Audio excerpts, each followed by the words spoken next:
Anggota kelompok. Bismillahirrahmanirrahim. Assalamualaikum warahmatullahi wabarakatuh. Salam, Om Swastiastu, Namo Buddhaya, salam kebajikan. Kami, mahasiswa dari Politeknik Negeri Jember, Prodi Akuntansi Sektor Publik, jurusan Manajemen Agribisnis.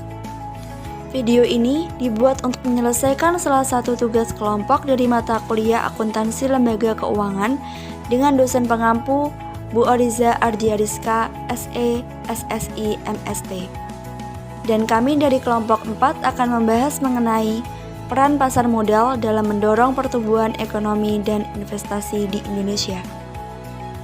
Secara historis, pasar modal telah hadir jauh sebelum Indonesia merdeka. Pasar modal atau bursa efek telah hadir sejak zaman kolonial Belanda dan tepatnya pada tahun 1912 di Batavia. Dengan visi menjadi bursa yang kompetitif dengan kredibilitas tingkat dunia dan memiliki misi menciptakan infrastruktur pasar keuangan yang terpercaya dan kredibel untuk mewujudkan pasar yang teratur, wajar, dan efisien, serta dapat diakses oleh semua pemangku kepentingan melalui produk dan layanan yang inovatif. Di Indonesia, penyelenggara pasar modal adalah Menteri Keuangan. Oleh sebab itu, Menteri Keuangan memiliki posisi tertinggi dalam struktur anggota pasar modal di Indonesia. Untuk pembahasan lebih lanjut mengenai pasar modal, mari simak video berikut. Latar belakang. Pasar modal merupakan sebuah instrumen keuangan yang penting di sebuah negara karena pasar modal di sini menjadi penghubung antara pihak investor dengan pihak perusahaan yang sedang membutuhkan dana untuk kegiatan ekspansi bisnisnya. Selain itu, pasar modal juga memiliki dua fungsi. Yang pertama fungsi ekonomi dan fungsi keuangan.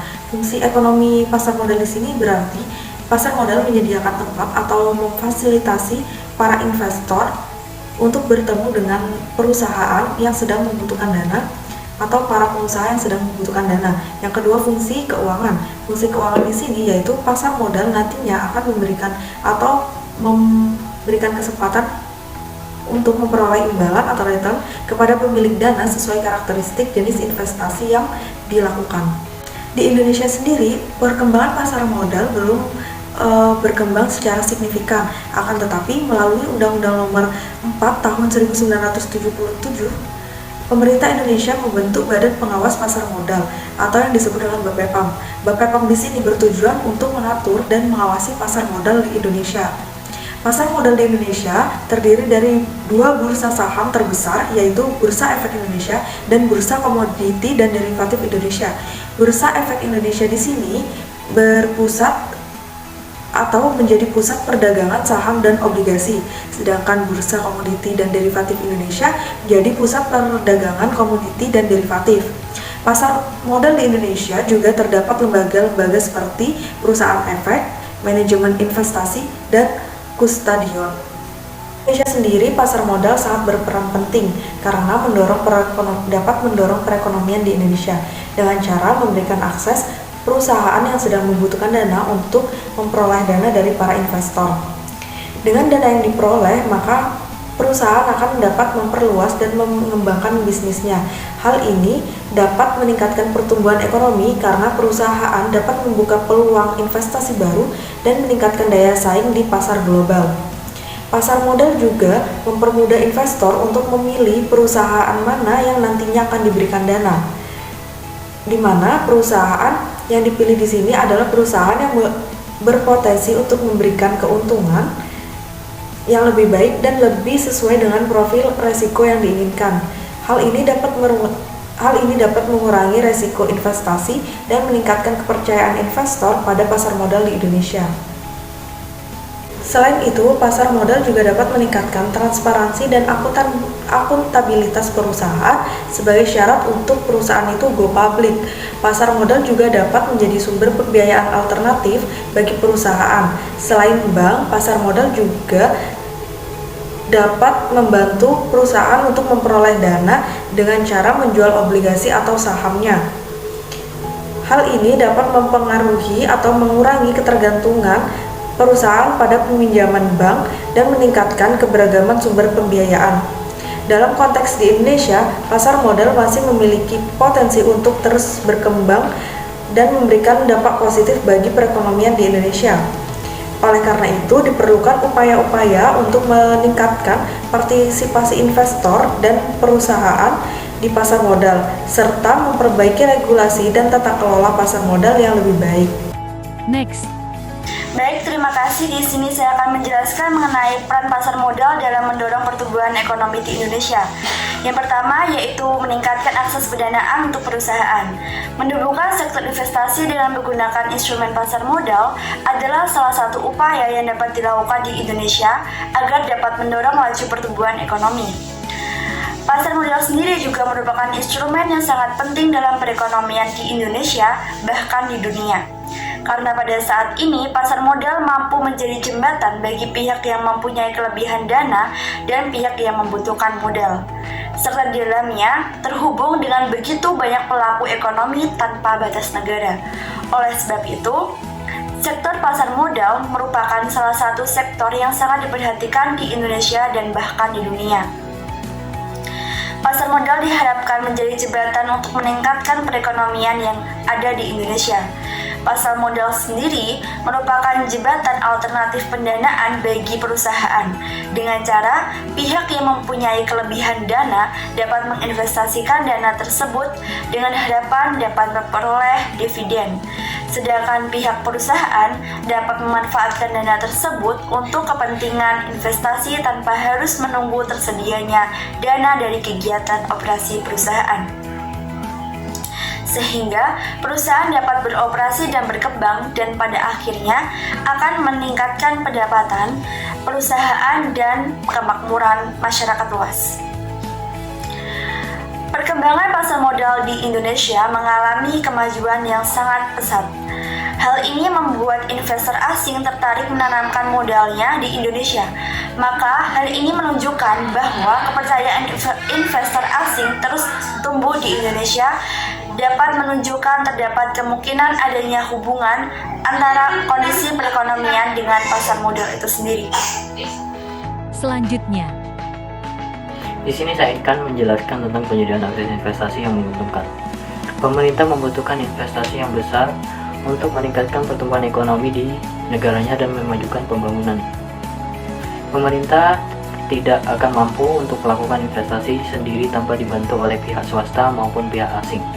Pemerintah harus mampu menciptakan iklim investasi yang kondusif agar dapat mendorong pihak swasta maupun asing tertarik mau melakukan investasi baik secara langsung maupun tidak langsung.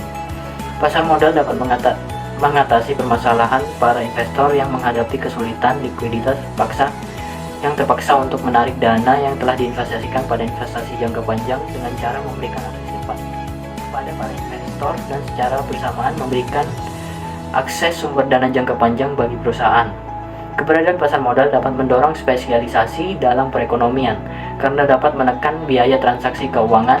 Selain itu, dengan meningkatnya spesialisasi ekonomi merupakan salah satu pemicu pertumbuhan ekonomi. Selanjutnya, poin ketiga. Meningkatkan good corporate governance dan transparansi. Instrumen yang diperjualbelikan oleh pasar modal adalah lembar-lembar kertas yang disepakati memiliki nilai finansial tertentu sehingga diterbitkan menurut prosedur yang berlaku. Jika kertas-kertas dinyatakan tidak berlaku, maka tidak ada yang ingin membeli kembali. Oleh karena itu, dapat dikatakan bahwa transaksi efek di pasar modal mengandung risiko yang cukup tinggi. Good corporate governance atau dikenal dengan nama tata kelola perusahaan yang baik merupakan mekanisme pencegahan agar dampak yang tidak diinginkan tidak muncul dan agar dapat menjaga kepercayaan masyarakat terhadap pabrik pasar modal. Good corporate governance muncul di latar belakangi oleh maraknya skandal perusahaan yang menimpa perusahaan-perusahaan besar.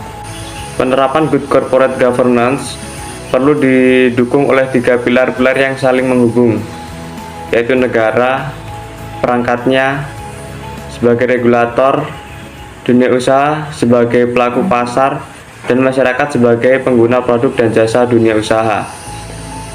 Karena prinsip dasar dari good governance bertujuan untuk mendorong terciptanya pasar modal efisien, transparansi, dan konsisten terhadap peraturan perundang-undangan. Penerapan Good Corporate Governance dimaksud untuk meningkatkan perlindungan kepentingan investor, terutama pemegang saham di perusahaan-perusahaan terbuka. Sistem governance di Indonesia belum dijalankan secara maksimal.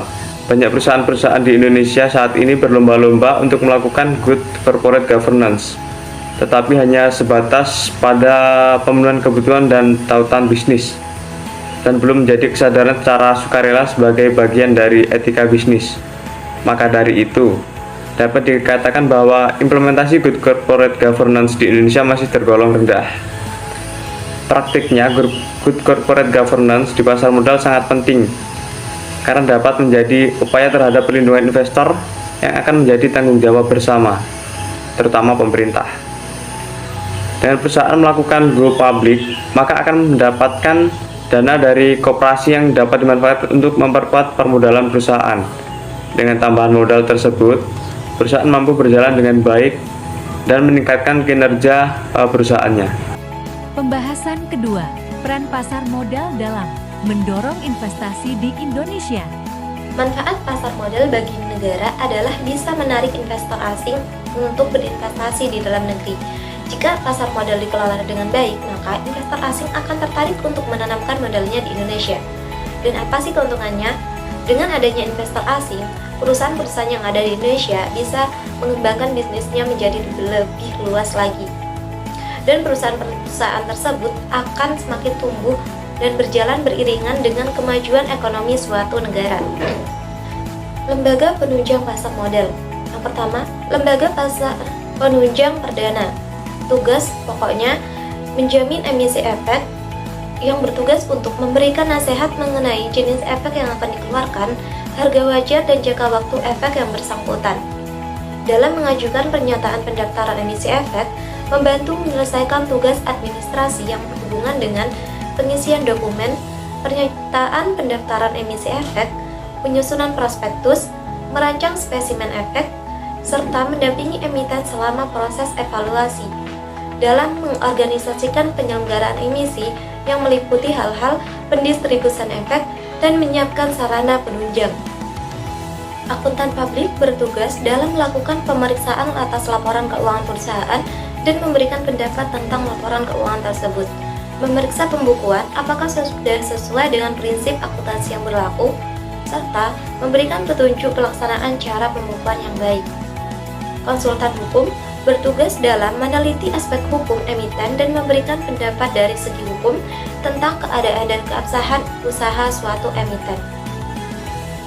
Notaris bertugas untuk membuat berita acara, rapat umum pemegang saham, melaksanakan konsep akta perubahan anggaran dasar, serta menyiapkan naskah anggaran perjanjian dalam rangka emisi efek.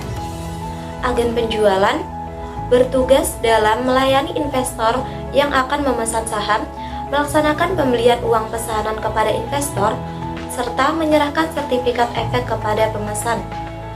Perusahaan penilai diperlukan apabila perusahaan emiten akan melakukan penilaian kembali aktivanya untuk mengetahui berapa besarnya nilai wajar aktiva perusahaan sebagai dasar dalam melakukan emisi melalui pasar modal. Yang kedua, lembaga penunjang dalam emisi obligasi terdiri dari wali amanat bertugas dalam menganalisis kemampuan dan kredibilitas emiten, melakukan penelitian terhadap sebagian atau seluruh harta kekayaan emiten, memberikan nasihat yang diperuntukkan emiten, melakukan pengawasan terhadap pelunasan pinjaman pokok serta bunga yang harus dilakukan oleh emiten tepat pada waktunya, melaksanakan tugas selaku agen utama pembayaran, mengikuti secara terus-menerus perkembangan perusahaan emiten, membuat perjanjian perwali amanatan dengan pihak emiten, serta memanggil rapat umum pemegang obligasi apabila diperlukan. Penanggung jawab bertugas atas dipenuhinya pembayaran pinjaman pokok obligasi serta bunga dari emiten kepada para pemegang obligasi tepat pada waktunya.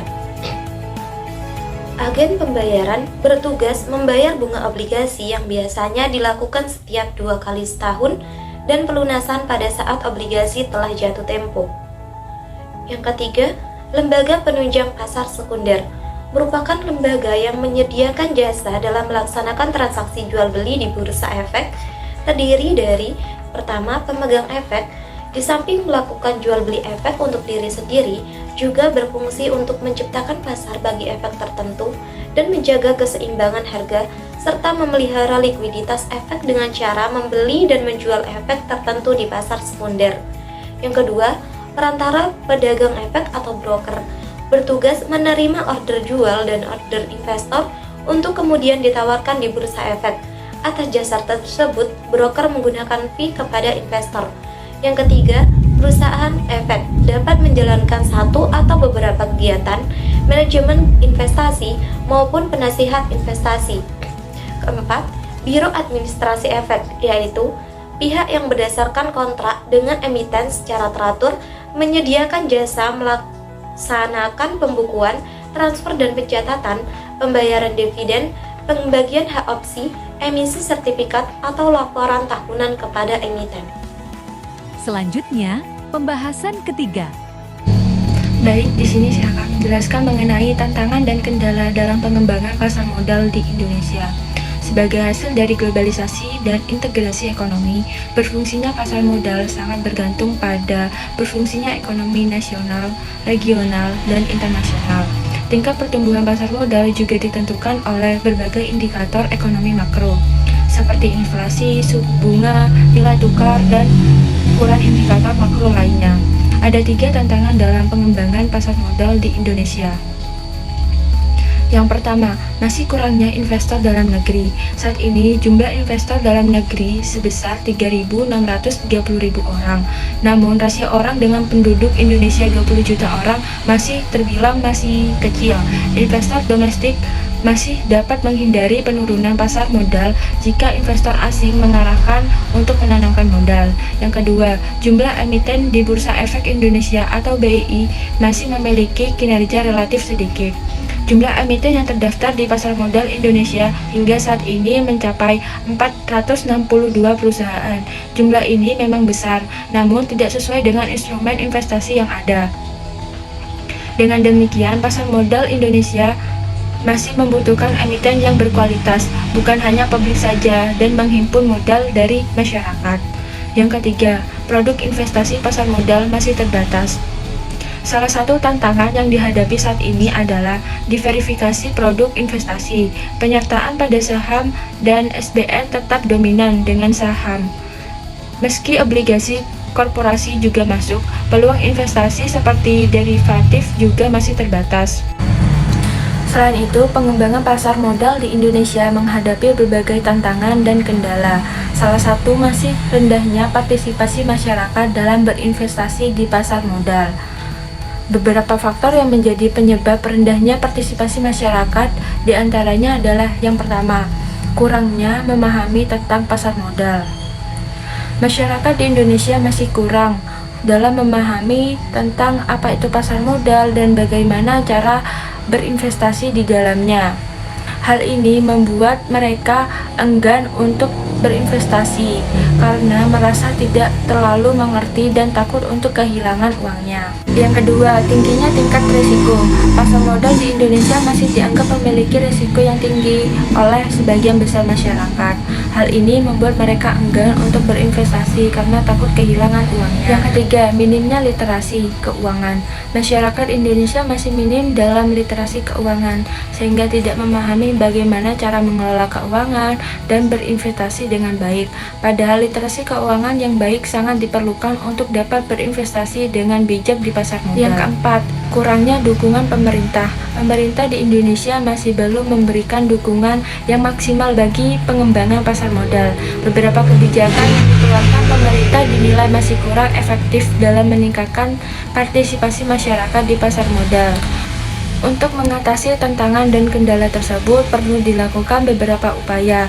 Yang pertama, meningkatkan edukasi dan literasi keuangan. Pemerintah dan pelaku pasar modal perlu meningkatkan edukasi dan literasi keuangan kepada masyarakat. Hal ini dapat dilakukan melalui kampanye sosial sosialisasi, seminar, dan workshop. Yang kedua, memberikan informasi yang transparan. Pelaku pasar modal perlu memberikan informasi yang transparan dan jelas kepada masyarakat tentang risiko dan keuntungan berinvestasi di pasar modal. Yang ketiga, memperkuat regulasi dan pengawasan. Pemerintah perlu memperkuat regulasi dan pengawasan di pasar modal untuk meningkatkan kepercayaan masyarakat dan mengurangi risiko berinvestasi. Yang keempat, mendorong penggunaan teknologi. Pelaku pasar modal dapat memanfaatkan teknologi untuk mempermudah akses masyarakat ke pasar modal. Hal ini dapat dilakukan melalui pengembangan aplikasi investasi atau platform sehingga masyarakat dapat berinvestasi secara tenang. Selanjutnya, Strategi peningkatan pasar modal dalam mendorong pertumbuhan ekonomi dan investasi di Indonesia. Dalam strategi terdapat beberapa poin. Yang pertama, meningkatkan edukasi dan literasi keuangan. Keuntungan dan kerugian bagi investor sangat dipengaruhi oleh kemampuannya dalam menganalisis keadaan harga saham dan kemungkinan turun naiknya harga di bursa. Beberapa strategi dalam melakukan investasi di bursa efek, khususnya dalam bentuk saham, sebagai berikut. 1. Mengumpulkan beberapa jenis saham dalam satu portofolio. 2. Beli di pasar perdana dan dijual begitu dicatatkan di bursa. 3. Beli dan simpan. Digunakan apabila investor memiliki keyakinan berdasarkan analisis bahwa perusahaan yang bersangkutan memiliki prospek untuk berkembang yang cukup pesat beberapa tahun mendatang. 4. Beli saham tidur. Saham tidur adalah saham yang jarang atau tidak pernah ada transaksi. Saham tidur ini dapat disebabkan karena jumlah saham yang dicatatkan terlalu sedikit atau dikuasai oleh investor institusi dan pemilik saham lama. 5. Strategi berpindah dari saham yang satu ke saham yang lain. 6. Konsentrasi pada industri tertentu. Strategi ini lebih cocok bagi investor yang benar-benar menguasai kondisi suatu jenis industri sehingga mengetahui prospek perkembangannya di masa yang akan datang. 7. Reksadana. Melakukan investasi dengan membeli unit pernyataan ini saham yang akan diterbitkan oleh reksadana. Strategi ini cocok bagi investor yang tidak memiliki cukup waktu untuk melakukan analisis pasar atau tidak ada akses informasi. B. Meningkatkan kerjasama dengan negara-negara lain. Kerjasama internasional merupakan hubungan yang dilakukan oleh suatu negara dengan negara lain. Tujuan adanya kerjasama internasional ini yaitu untuk saling membantu dan saling mencukupi dalam mempererat suatu hubungan antar negara. Kerjasama internasional ini dibagi menjadi 3. Yang pertama ada kerjasama bilateral, yang dimana kerjasama bilateral merupakan hubungan yang dilakukan oleh dua negara dengan tujuan saling menguntungkan kedua belah pihak. Saat ini Indonesia sedang menjalin kerjasama dengan 162 negara serta satu teritori khusus yang berupa non-self-governing territory. Yang kedua, kerjasama regional. Kerjasama regional adalah kerjasama antar negara di kawasan yang melibatkan lebih dari 2 negara. Kerjasama subregional merupakan kerjasama yang mendukung percepatan pertumbuhan ekonomi di kawasan regional. Dan yang terakhir ada kerjasama multilateral. Kerjasama multilateral adalah kerjasama yang diselenggarakan oleh negara-negara dunia tanpa memandang wilayah tertentu. Contoh kerjasama multilateral yaitu ada PBB, IMF, WTO, ILO, FAO, AFTA, ECOSOC, OKI, dan GNB. Pasar modal adalah pertemuan antara pihak yang membutuhkan dana jangka panjang dan pihak yang membutuhkan sarana investasi pada produk keuangan seperti saham, obligasi, dan reksadana.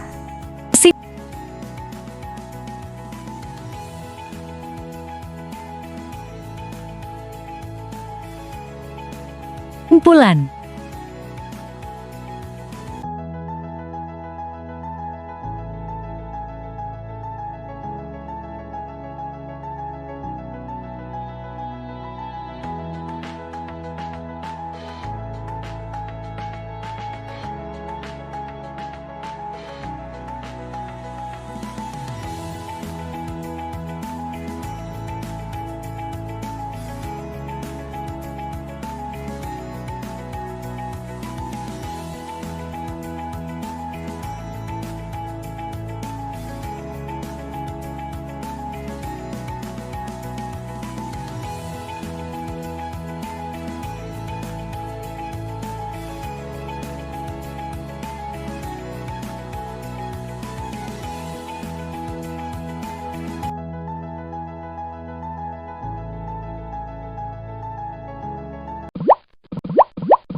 Assalamualaikum.